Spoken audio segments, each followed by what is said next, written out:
Salut. Nous vivons dans une société où la fornication, l'adultère est devenu banal. Nous vivons dans une société où l'immoralité est partout. Les pancartes de publicité, à la télévision, partout. L'immoralité est partout. On est presque encerclé par l'immoralité. Je me suis souvent demandé si c'est possible de mener une vie de sanctification comme la parole de Dieu nous l'exige dans un tel monde. L'immoralité est juste partout. Sans compter la propre immoralité qui provient de nous-mêmes, de nos pensées, qui provient des péchés que nous avons commis, l'immoralité que nous avons commis, toute la pornographie que nous avons regardée, pour ceux qui ont regardé la pornographie, pour ceux qui ont pratiqué la masturbation et tout.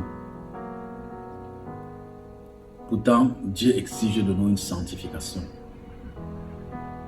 Mais il est possible de mener une vie de sanctification, une vie dépourvue d'immoralité, de fornication et d'adultère. Il est possible d'être délivré du péché de la fornication et du péché de l'adultère. Il est possible d'être délivré de la dépendance de la pornographie. Il est possible d'être délivré de la dépendance de la masturbation. Il est possible d'être délivré des rapports sexuels avant le mariage. Il est possible d'être délivré de toute forme d'immoralité comme le monde nous le présente et de vivre selon les exigences de Christ. Cela est possible. Et comment cela est possible? Je vais te présenter un livre qui te permettra, si tu te procures une copie, de vaincre l'immoralité, de vaincre la fornication, de vaincre l'adultère. Il s'agit du livre « La délivrance du péché de la fornication et de l'adultère » du professeur Zacharias Tanefomo. Salut, une fois de plus, moi c'est Franck, chrétien, étudiant en Allemagne. J'ai lu ce livre et il a été pour moi d'une très grande aide pratique. L'une des choses qui m'a particulièrement marqué dans le livre, la délivrance du péché de la fornication et de l'adultère, c'était l'aspect pratique du livre. J'ai eu à combattre avec la pornographie, j'ai eu à combattre avec la masturbation, l'immoralité dans les pensées. J'aimerais déjà dire que je crois fermement et je suis totalement convaincu, après plusieurs lectures de ce livre, qu'il est possible de vivre une vie de sanctification dans ce monde, comme le Seigneur Jésus-Christ, comme la parole de Dieu l'exige de nous. Je ne suis pas encore parvenu, mais j'ai eu, au travers de la lecture de ce livre, au travers des astuces, au travers de l'aide pratique que tu pourras trouver dans ce livre, j'ai connu des délivrances à plusieurs niveaux. Et je suis en train de continuer à coopérer avec le Seigneur Jésus-Christ pour expérimenter la perfection dans la pureté, parce que c'est possible.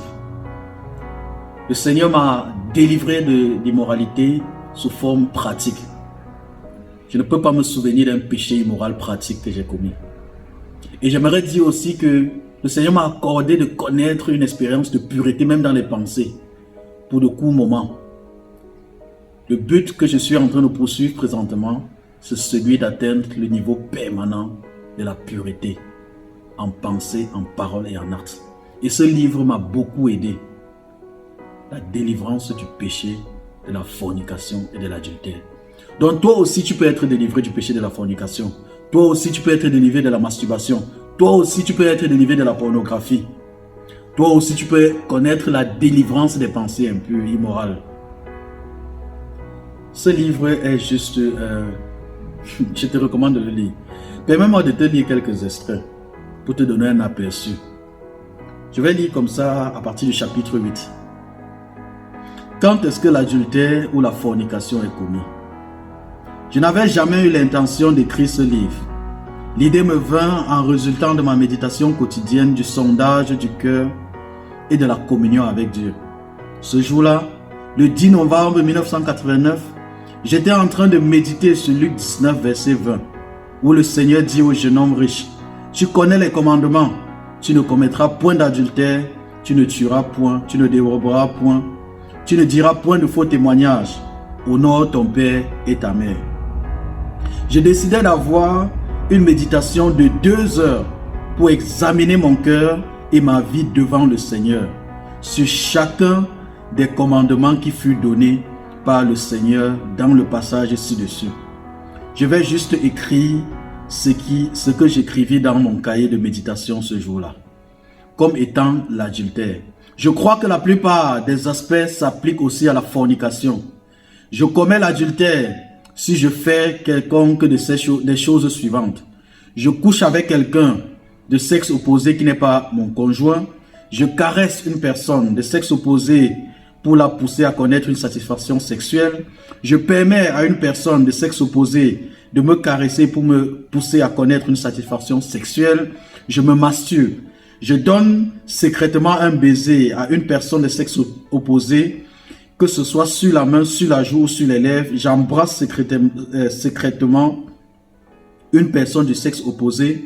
Je serre secrètement la main d'une personne de sexe opposé. Je caresse une partie quelconque du corps d'une personne de sexe opposé. La main, la face, le dos et ainsi de suite avec désir, même si c'est en public. Je vais sauter quelques-uns, le 12, le 13. Le 13, je rends à une personne de sexe opposé une visite que je ne voudrais pas que quelqu'un connaisse. Je reçois d'une personne de sexe opposé une visite que je n'aimerais pas que les gens connaissent. Je lis une histoire immorale. Il s'agit des lectures pornographiques, les livres pornographiques et tout, ou même des journaux pornographiques sur Internet. On en trouve tellement aujourd'hui. Je regarde un film immoral, il s'agit de la pornographie. Je regarde une photo de personne de sexe opposé ou d'une personne de sexe opposé nue ou d'une personne de sexe opposé dont certaines parties du corps sont exposées. Il en a partout. Je regarde délibérément des parties privées d'une personne de sexe opposé à un moment où elle est inconsciente, ou lorsqu'elle s'habille dans le but de s'exposer.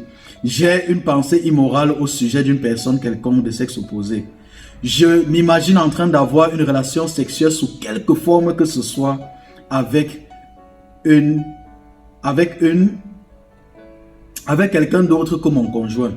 Je dis une parole immorale ou fais une suggestion immorale. Je chante un chant immoral. J'écoute avec plaisir un chant immoral. Je préfère rendre témoignage conduit à Christ, bâti et établi en Christ des personnes de sexe opposé. Et il y a plusieurs, ça c'est juste quelques exemples que l'auteur avait mentionnés. Au chapitre 9, l'auteur nous parle de l'adultère, de la fornication en pensée. Je dois dire que c'est un domaine dans lequel je continue de lutter. Mais j'ai eu par la grâce de Dieu à connaître des périodes où j'ai expérimenté la délivrance de Christ. À partir de l'aide pratique que m'a donné ce livre, à partir des astuces qui ont été communiquées dans ce livre.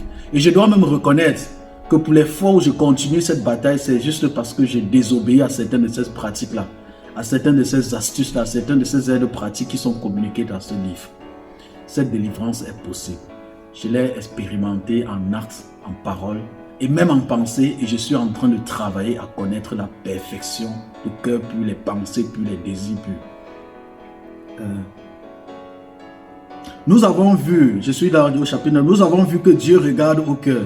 La personne qui commet l'adultère et la fornication en pensée est pareille devant Dieu à celle qui les commet en pensée et en acte. Mais il y a une différence devant l'homme entre celui qui les commet en pensée et celui qui les commet en acte. Et ensuite, il va présenter l'adultère et la fornication aussi par la lecture des livres pornographiques et tout le reste. Et il va aussi présenter l'adultère et la fornication dans les rêves. Je dois dire que moi aussi, j'ai été confronté à cela, à l'adultère et la fornication dans les rêves. Lorsque tu as des couches de nuit, lorsque tu as des rapports sexuels dans tes rêves, le plus souvent, c'est le débordement de ta pensée. C'est le débordement des pensées que tu as passé la journée à cultiver, les choses que tu as vues et tu as amassées dans ton cœur. Les trucs que tu ne peux pas faire dans la vie réelle, dans les rêves, dans ta subconscience, ça se manifeste et tu le fais dans tes rêves. Quand j'ai lu le livre et quand j'ai commencé à grandir, à chaque fois que j'ai eu un tel rêve, quand j'ai fait un examen approfondi, je me suis rendu compte que soit la veille, soit en journée, j'avais regardé une image immorale ou j'avais entretenu des pensées immorales. Et ce qui s'était produit dans mon rêve la nuit n'était que le débordement de cela. Laisse-moi te lire rapidement ceci comme dernier extrait. La plupart des rêves reflètent ce qui est refoulé dans la pensée du rêveur. Plusieurs personnes rêvent de choses qu'elles aimeraient faire effectivement, mais que pour une raison ou pour une autre, ils ne peuvent pas faire. Ceux qui pratiquent l'adultère et la fornication dans leurs pensées, lecture, lettres et ainsi de suite, et qui ne peuvent accomplir pleinement leur péché en acte, se rendront compte qu'ils rêvent d'avoir une forme ou une autre d'immoralité sexuelle. Leurs rêves sont un débordement de leur cœur. Nous pouvons dire clairement que de l'abondance du cœur, un homme rêve. Quand les gens qui rêvent d'avoir des relations sexuelles ou de regarder des relations sexuelles traverseront la crise de la sanctification et de la consécration, ils se rendront compte que de tels rêves cesseront immédiatement, et je peux témoigner que cela a été le cas et est le cas dans ma vie. Sois délivré des péchés conscients d'adultère en pensée, en parole et en acte, et tu seras automatiquement délivré de tes péchés subconscients, de rêves d'adultère et de fornication. Amen. Là, on a présenté juste les péchés. Dans la suite du livre, le professeur Zacharie Stanefomo va te présenter l'aide pratique biblique à partir desquelles tu peux donc entrer dans cette délivrance totale du péché, de la fornication et de l'adultère. Si tu veux en savoir plus, procure-toi une copie du livre qui est disponible dans nos différentes églises, dépendamment de là où tu vas nous regarder. Si tu as des difficultés, contacte-nous via le canal, laisse un commentaire, CLC, laisse un commentaire à la suite de cette vidéo et nous nous ferons le plaisir de t'aider à te procurer une copie. Une copie. Vraiment, je te recommande de la lire si tu veux connaître cette délivrance-là du péché de la fornication, de l'adultère, en pensée, en parole, en acte. Je crois fermement qu'il est possible. Je continue d'y travailler et je crois que je parviendrai à la perfection de Christ parce que Christ le rend possible pour toi, pour moi. Sois béni et à la prochaine pour un nouveau rendez-vous. Ciao!